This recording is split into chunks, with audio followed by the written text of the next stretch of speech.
Shalom,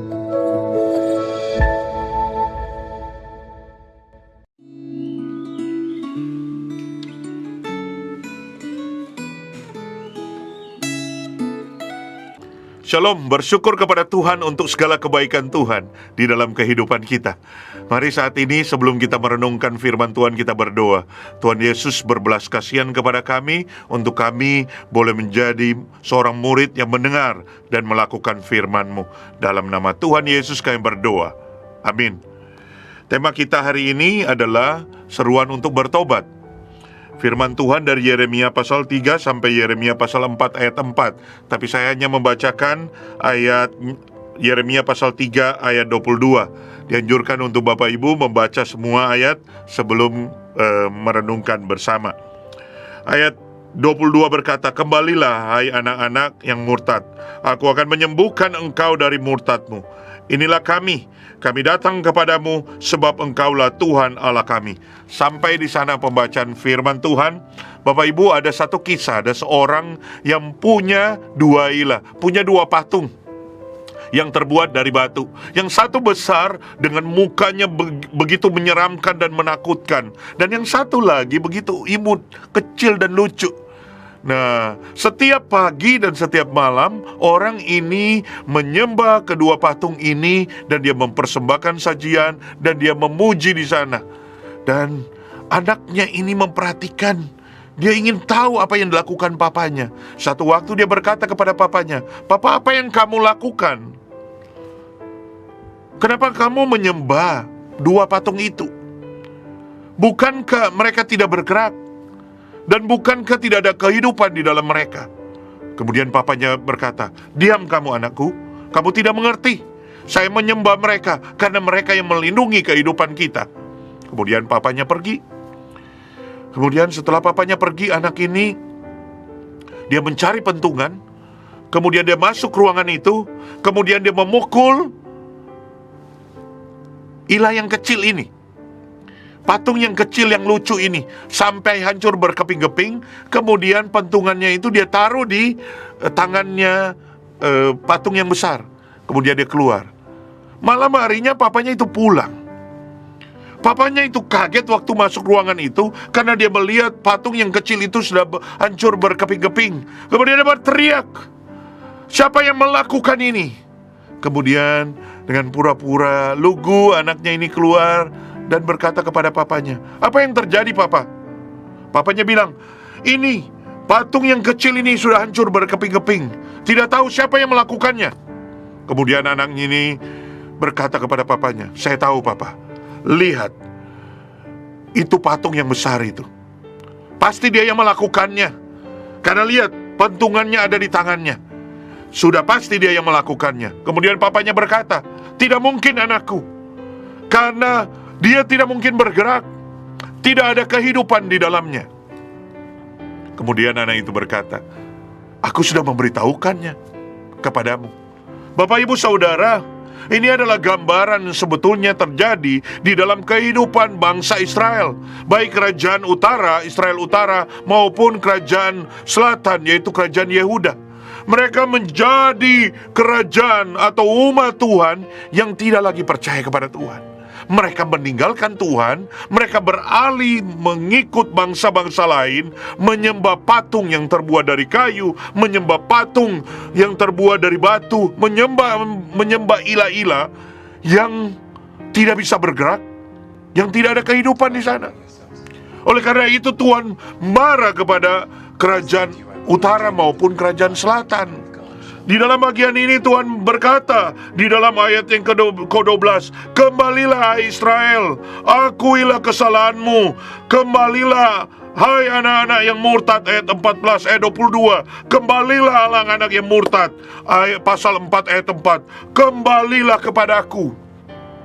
Tuhan mau kerajaan Israel dan kerajaan Yehuda kembali kepada Tuhan. Dan secara khusus dalam bagian ini panggilan yang Allah berikan kepada kerajaan Yehuda untuk kembali kepada Tuhan. Di sana dikatakan, "Supaya aku akan menyembuhkan engkau." Bapak, Ibu, Saudara, bukankah kita seringkali sama seperti bangsa Israel. Bahwa kita seringkali meninggalkan Tuhan dan mengikuti ilah-ilah dunia ini.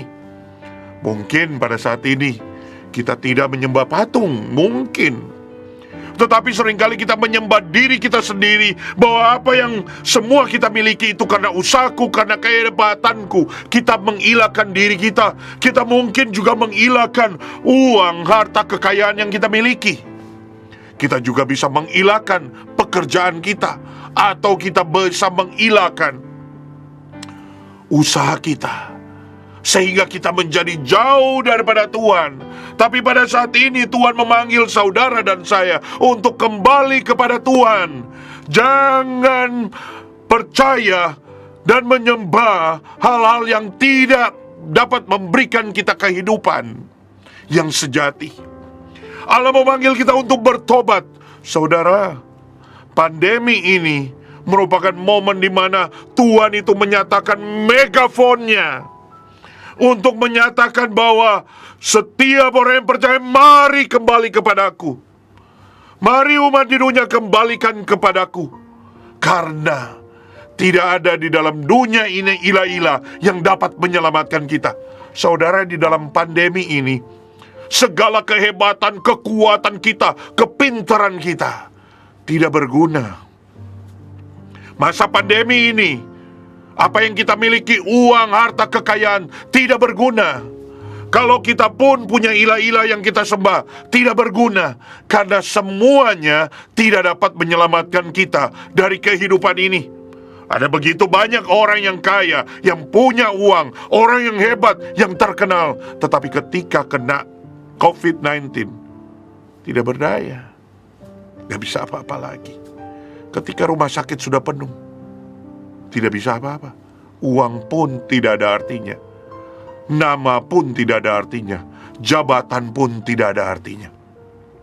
Oleh karena itu Bapak Ibu, mari seruan megafon daripada Allah, kembalilah kepadaku, bertobatlah. Itu juga disampaikan kepada saudara dan saya. Supaya mari kita kembali datang kepada Tuhan, percaya kepada Tuhan bahwa Dia adalah Allah yang sejati, yang dapat memberikan kita kehidupan. Ada satu pujian yang ingin saya nyanyikan, yang mau menggambarkan untuk kita boleh kembali kepada Tuhan, bertobat kepadanya.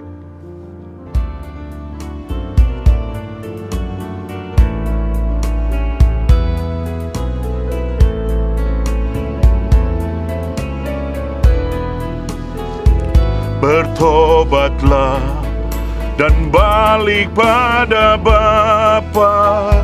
Dia tunggu kau dengan kesetiaannya. Tuhan mau mengampuni dosamu.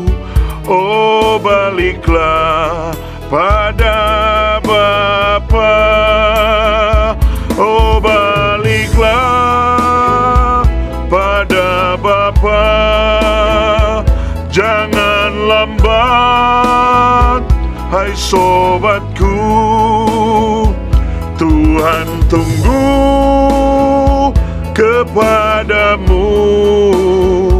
Oh, baliklah pada Bapa.